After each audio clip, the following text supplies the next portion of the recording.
when you understand how the mind works, you can leverage that to create more of what you want, more of what your outcome is, and tangibly and physically make that a reality in the world. So, the principle of thought is yes, we create thoughts, thought.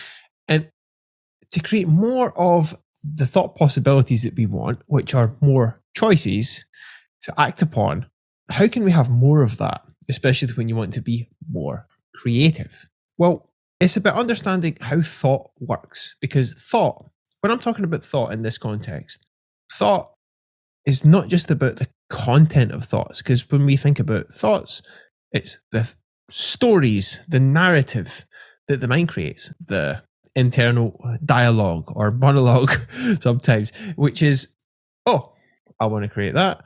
I would like to do more of that. I want to go to the movies. I want to write a blog post. I want to make more money. I want to, have more fun with friends. Whatever it may be, okay? The thought content that shows up is the precursor to the actions that we take. And what if we want to generate more inspiring content? How do we do that, and where do we look? Well, this is why, and it relates to thought as a principle. I like to think of it as binary code, like in computing and data. Okay, so all data is essentially binary code. It's made up of zeros and ones. And practically relating this to thought, the ones of our thinking or thought are, for this example, the content that comes up, the thought content that we generate, the ideas that, okay, I would love to do this. We get an idea and a picture and maybe sounds in our mind. We're multi-sensory beings.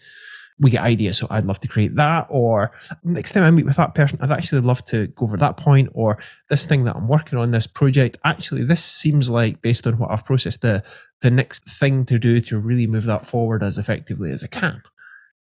Fantastic. These are all wonderful ideas, right?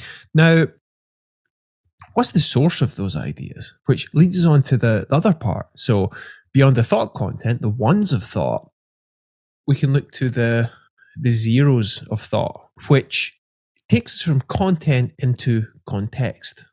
And in this context, the zeros are that which creates the content.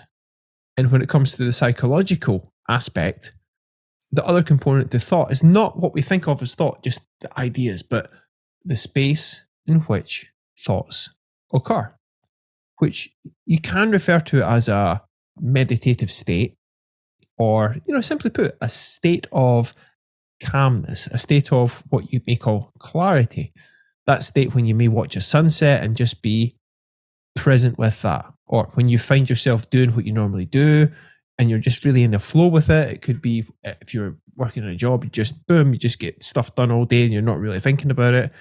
If you're a musician, you've played the thing so many times that you can just do it to that level of unconscious competence, mastery, knowing you can do it well without having to think about you're doing, that kind of thing. And that component is extremely valuable. It's priceless. To be able to look within. Because from the calmness that's our innate mental state, which, as I see it, is the foundation of all mental health. When you feel love, that a beautiful feeling towards something, you get a state of calmness. And I'm not saying just be calm and do nothing, right? What's key here is understanding how the mind works. And from calmness, we create imagination. When we're in the state of calmness, we can't help create thoughts. That's the nature of thought as a principle. It's from nothing, something is created. From the potential that we are, all of the possibilities, the infinite possibilities come from that infinite. And often the more we can take that moment and be in that space to just be, There are very practical applications to that. When we allow ourselves to just take some time to just be as we are, we're always going to create thought content. And that self awareness and noticing what comes up is a beautiful thing.